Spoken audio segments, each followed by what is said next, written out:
I was recording something earlier and I perfectly illustrated the point that I was trying to make, what I was speaking about as I was speaking, as I was recording, about how something stops being fun when you get in your head about it too much.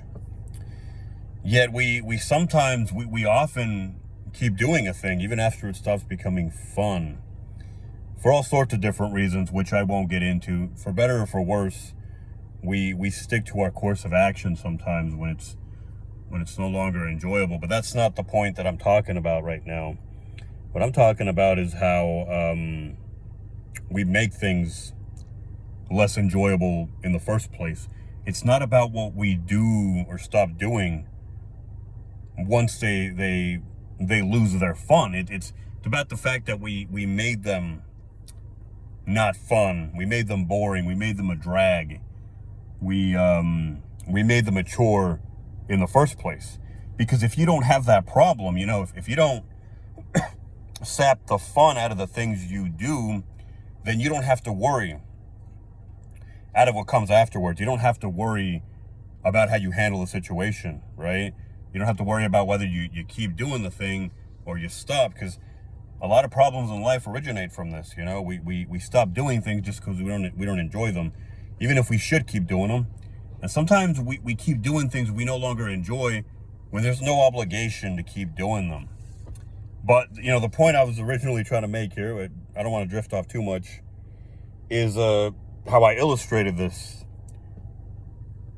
Normally, or I've gotten into the habit of making these quick little videos, and I record directly on Instagram, right, which restricts me to 1 minute. And for different reasons, I do this. I don't have to deal with the storage on my phone in the same way, and I also, I don't have to go back and worry about making myself post something. I do have to wait, but it's quick. It's a minute, and it keeps me from making the thing too long, which is kind of the point here. It keeps me from droning on. When I have that deadline, so to speak, that minute mark where I know the video is going to cut off no matter what, it keeps me honest, so to speak. I get to the point. I make the point. I make it concisely, which has its benefits and its drawbacks. It's very surface level, but also very compact and again, to the point. And also, I give it a quick little conclusion. And I make, once I see that it's going, towards that finish line, maybe the 50 seconds or whatever, I start talking a little faster, and I get to the point. I try to tie a neat little ribbon around the thing when I can. If I can't, I can't, right? And I just deal with that, and I post that. But I decided to give myself the opportunity to just record on the phone, which essentially, outside of outside of memory restrictions on the phone itself, you're practically limitless as far as what or how much you can record. Not really. I mean, especially if your phone has a lot of stuff, a lot of apps and what have you. Once you get to that 20 or 30 minute mark, you're probably in trouble, right? But and I don't think Instagram lets you. I don't know about the other networks, but they don't let you post more than 20 minutes anyway, which is fine. Anyway, the point I was making, right here, you see here I go droning on, is you have the opportunity to just keep talking when you don't have that. It's like when you're at work, and you don't have a boss who is hard-lined and hard-nosed, or it starts with you, to be honest. You gotta, but that's kind of the point here. You don't have anybody or anything behind your neck kind of letting you know where the line is, so you have to make the line for yourself. And it's a little more difficult, if I want to be honest. Like if somebody or something outside of you isn't doing it, it's not that it can't be done. You can discipline yourself, but it's a little different. It's a little more difficult. It's always easy for somebody else. It's easier for somebody else to tell you you're messing up, or you need to do this or that, or you need to, get to the point, or you need to, you know, finish what you're doing, or stop messing with the little details. It's easier for you to do that to other people, but to do it to yourself is a little more tricky. It's a little more difficult to kind of keep yourself honest, as it were, to keep that line in the sand. And see, I keep droning on. I have a good reason. I mean, there's a lot to say, but sometimes you don't have to get into the details, into the nitty gritty. I have the luxury right now, I'm off work, but I have the luxury of just kind of droning on. And there may be value to everything I say, but that doesn't mean it has to be said. And that's what happened in that last video, and it's happening right now. But let me connect it to that point I originally made, which is that, when I'm kind of free to just keep talking, it's not because I want to talk. I don't mind it, but there's plenty of other stuff I could be doing with my time. But I feel it's rewarding, and if I feel like there's value to what I'm saying, I feel like there's a reason for doing it, right? It's enjoyable, but there's also a reason for doing it. But it kind of illustrates what happens in life when we, once the video gets past a certain mark, right? It's at 6 minutes right now, 6 something. Once you get past a few minutes, and that you're really just kind of digging into details that maybe have already been covered, or that are unnecessary to cover, it does begin to feel a bit like an obligation, like a chore. You make it a chore. Everything in life works this way. If you make it too heavy, if you make it too detail intense, too packed with detail, if you get into details that you don't need to get into, if you try to cover all the details of a thing, chances are plenty of them are going to be unnecessary. And the thing as a whole is going to become a drag. It's going to become boring. It's going to become unpleasant. And at that point, it doesn't matter what we're talking about. As I've already said, you could be talking about a vacation. You could be talking about how you plan your time on your weekend. You could be talking about something fun. You're going out for a night on the town. I know that I had when I used to go out and club, as it were. I never clubbed, but I would go out and drink and do all that dumb stuff. I've been one of those guys who, would make a thing out of it. I couldn't just go out and relax. If I'm being frank, I would have had a more fun time just staying at home with my attitude. I made a thing out of it, Apparently, a lot of nights it was a matter of going out and finding the love of my life, right? Finding somebody to marry. I never worded it that way in my head, but that was the thought process. I made it a lot bigger than it needed to be, instead of going out just to enjoy myself, which I could have done at home if I knew better. I could have done anywhere, doing anything. I know that now. It's all about the mindset internally. It's not about what's going on around you. I could have had fun playing video games. I could have had fun reading a book. The kind of stuff that I enjoy now. Having a cup of coffee and a good book is one of the most enjoyable things in life to me.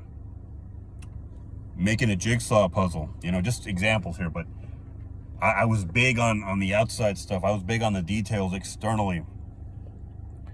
And instead of going out to have fun, I would go out with a purpose, with a reason. Maybe it was just to score, I'll leave it at that. But whatever it was, I'm a guy, it's not something that necessarily I am ashamed of. Should I be?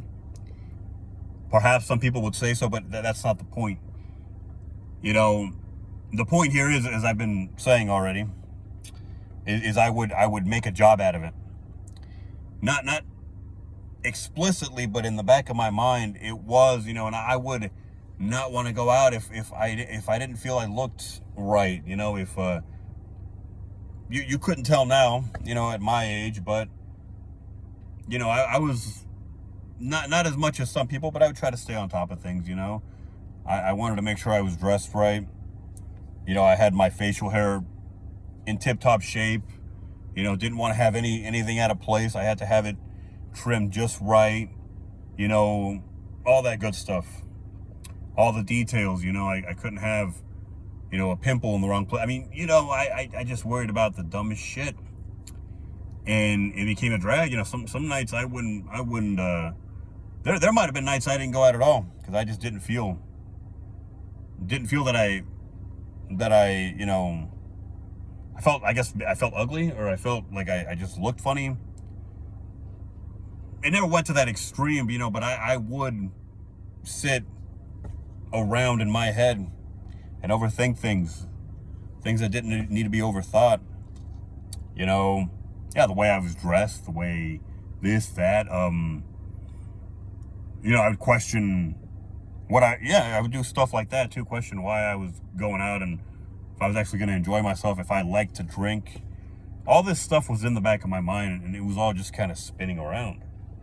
And I would do a lot of that. You know, I would overthink this just like I would overthink other things. And to make my point, and I'll finish here, anything, absolutely anything, you know, no matter how fun it's supposed to be initially, can become unpleasant. And it can become a chore. And it's all got to do with your state of mind. Anything. It could be anything you enjoy doing right now at this point in your life. Anything you've ever enjoyed doing, anything you ever will enjoy doing. If you direct yourself towards it with the wrong perspective, with the wrong state of mind, it is just that. It is your state of mind that is going to determine, you know, the enjoyability of things. You could say that your state of mind is going to determine your state of mind. And it kind of goes back full circle, right? It's cyclical. Your state of mind is going to determine the things you choose to do, how much you enjoy them, and the like. And that's going to affect, in turn, in a sort of circle, your state of mind. You know, it originates from there and it comes back there. And so you got to start in the right place. You know, if you start doing something with an unpleasant mindset, don't think you're going to get anything good out of it. Don't think anybody around you is going to think you're fun to be around as you're doing it, or even after or before. If you're coming at something with the wrong state of mind, expect bad things. Doesn't matter what you're doing, you know. So you got to look internally. You got to, essentially, in conclusion, finally this time, you got to just be more aware. Be more aware of your feelings about things. You know, be more aware of your state of mind, your state of being, state of your body. You know, how things feel, how you feel right now, and focus on that. Focus on getting that straight. Focus on tightening that up, and everything else is secondary. Don't think that anything external is gonna fix you, or is gonna fix whatever you got going on inside you, if it's not already fixed or not already straight at some point. You know, if you think you're gonna go out and do something, or you're gonna find something to do that's gonna straighten you out, then you've got another thing coming. You've got to come with that mindset. You've got to take personal responsibility. You know, when you go into work, for example, you can go in there with this really horrible, shitty attitude, but just know that it's going to spread like a virus. You're going to give that to other people, and they're going to give it right back to you. You're in a closed space. They may go out on their lunch break and share the love, so to speak, but they're definitely going to share it with you. They're going to share it with the other people. They're going to share where it came from. And you'd better believe you're going to get some of it back. You might even get some of it back inadvertently. You know, you piss somebody off, they piss somebody else off, and so on and so forth. And then you get to this one last person who is in a bad mood because of all this bullshit, right, that started with you. And they give it back to you without knowing. You know, it's not that they feel a sense of justice because they're giving you a dose of your own medicine. They're just in a bad mood, unbeknownst to them and to you, because of you. And they're And they're sharing that with you now. Now you may already be in a bad mood, probably. So they're just making it worse. But it's become like a cesspool where the moss and the fungus and all this horrible stuff just accumulates. If you don't bring any fresh water into the mix, it's just going to keep getting worse. It's going to fester, and it's gonna add up. And in the same way, if you have a nice clean little pool of water, and you bring that infestation, you bring somebody with a negative mindset, they're not going to destroy things, but it's a risk. It's a risk. I mean, do you want to do that? I guess is the question. Do you want to bring that virus into an otherwise healthy place? I mean, if you do, you can deal with it after the fact. You can deal with the consequences of it. But do you want to have that problem in the first place?